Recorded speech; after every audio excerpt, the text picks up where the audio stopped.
Hi folks, Canadian Prepper here. So today we're checking out this tactical umbrella. Yes, it works as an umbrella, works just fine for that purpose. We're going to be testing it out to see if it holds up to the abuse that will be required for it to be used as a viable self-defense tool. So let's get to it.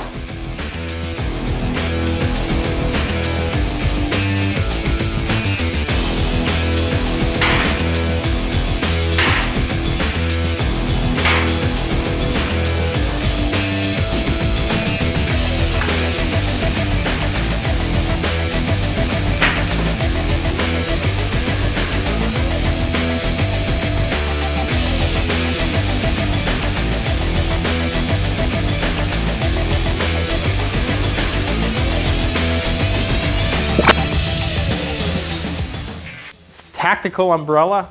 It has a German name that I can't pronounce. I'll post it on the screen. Basically, it translates into the unbreakable umbrella. So my first impressions after beating around this thing and just swinging around a little bit is that it's certainly a formidable weapon. I mean, it has obviously its advantages over a normal umbrella in terms of being a self-defense tool. Got some really blunt ends. There's some metallic ends. It's a carbon fiber shaft. And so it's very, very solid. Like, you can't break the thing. It's very solid. And it doesn't bend, retains its form nicely.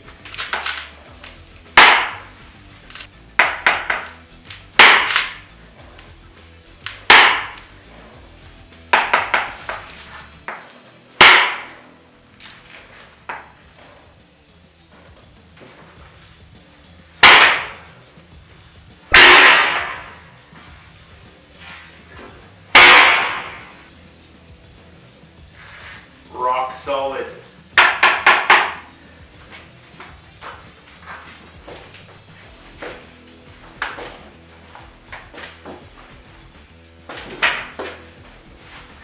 Then right back.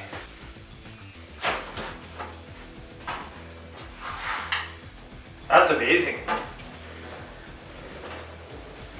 That is awesome, man. That is fantastic. Very impressed. If you want to pick one of these up, the company has partnered with me in order to bring you a 20% discount, so a very significant discount. I believe right now this is going for around 100 euros. You're going to get 20 bucks off of that price. So go through the link in the description and enter the coupon code PREPPER with a capital P, and that's going to get you a 20% discount on this very unique ass kick stick. So go check it out. Now, the website is originally in German. You can click on the right hand corner of the screen to translate it into English. So you can use it like you would a baton to jab.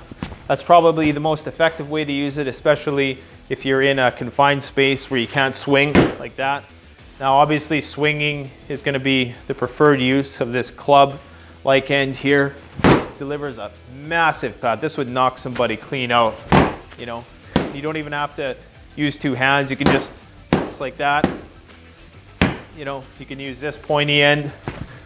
But with that end, you got to be a bit more precise, and you got to make sure that you have a good handle on it. And but you could still hit with that end. One thing I did notice is a bit of loosening here. Not that that's a major thing, that just kind of holds the rubber rain stopper down. Probably could have been glued down a bit better. But I've been beating the hell out of this thing all day, so it doesn't surprise me that there's a little bit of wear and tear. The other thing is, if you do just hit somebody like that, like on the side of the head like that, that's still gonna hurt a lot.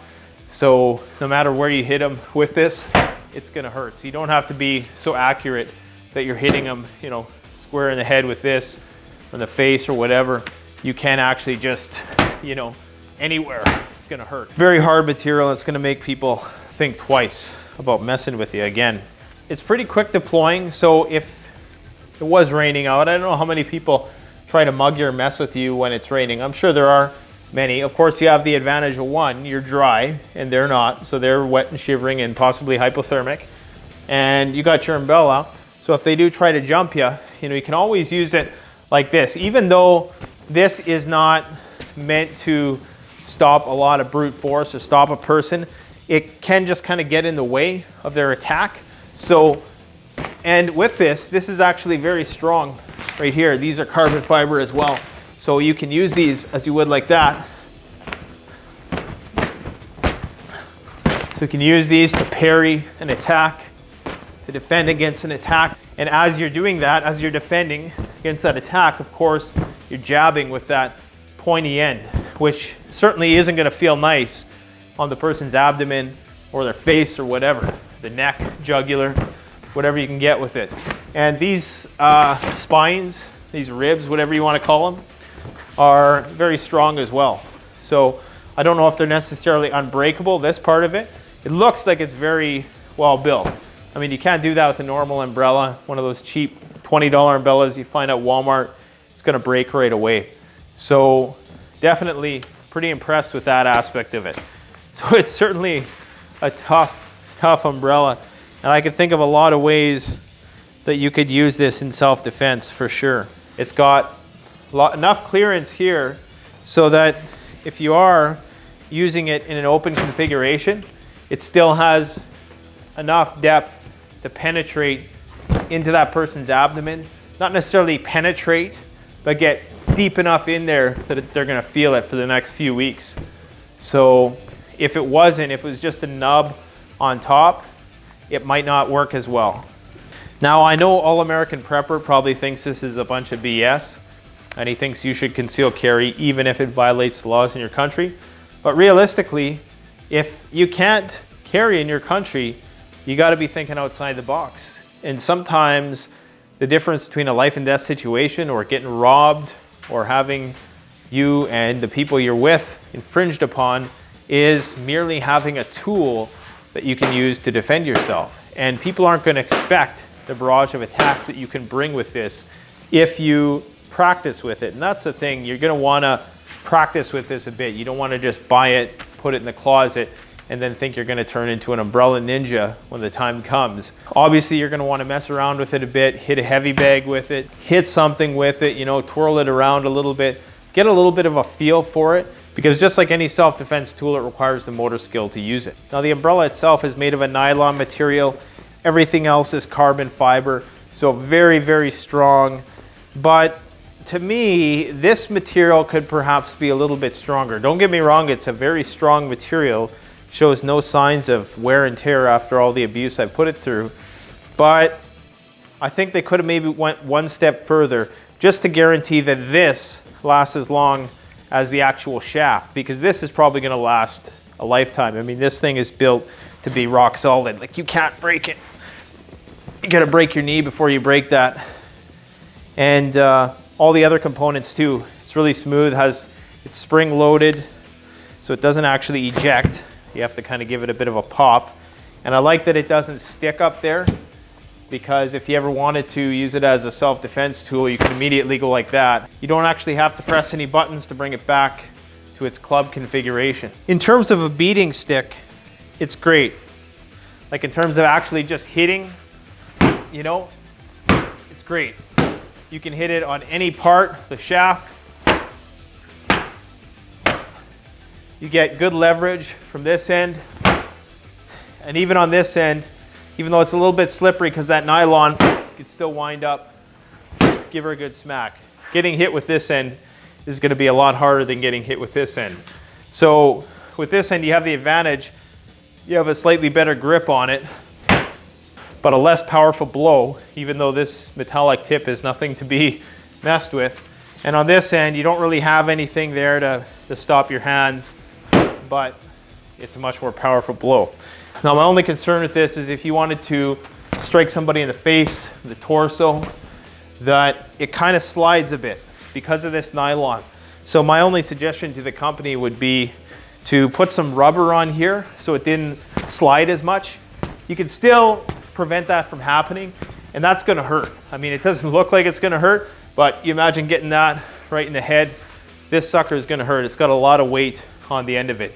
Not so much that it's very heavy and it's too unwieldy, and it doesn't look like, at first glance anyways, it would take some finer inspection it doesn't look like a weapon. It doesn't look like a tactical umbrella. It just looks like an umbrella. Now it doesn't have the cane formation, which is, obviously it makes it a bit more functional as a weapon, and that might make some people a bit more curious as to what it is. But overall, I mean, it's perfectly street legal. It's a good Grayman weapon. It's well disguised. It's gonna blend in. If you live in a place like in England or, you know, at certain parts of the west coast of Canada where it rains a lot, this could be a good thing for you to have in your arsenal. It's certainly better than a normal umbrella in that regard. I don't know if there's a lot more to say about it. It's just a very formidable tool. So it's a good ass kick stick. I think it retails for about $100. Carbon fiber is fairly expensive material, so that's probably why the price point. So I think this is a good thing to have in your arsenal, especially if you live in a country where there are restrictions on personal protective equipment. This might be a good alternative where otherwise carrying a baseball bat would be considered illegal. This might be something which is obviously legal. This is not illegal, so as far as I know, not yet anyways. But if you do use it in self-defense, of course, it's on you to deal with the legal ramifications of how you use it. So I can't be held responsible for that. So do I think this is a worthwhile investment? It depends on who you are, where you live, that kind of thing. I think if you do find yourself using an umbrella often, then yeah, you might as well have one that you can kick some butt with. Aside that, I don't think it's absolutely necessary for everybody, but I think this is something that's probably gonna last you a lifetime. And I'd say if I was walking around with an umbrella, I'll certainly be using this instead. So if you want one of these, I'll post a link in the description. You can pick one up. Thanks for watching. Don't forget to like, comment, subscribe. Canadian Prepper out.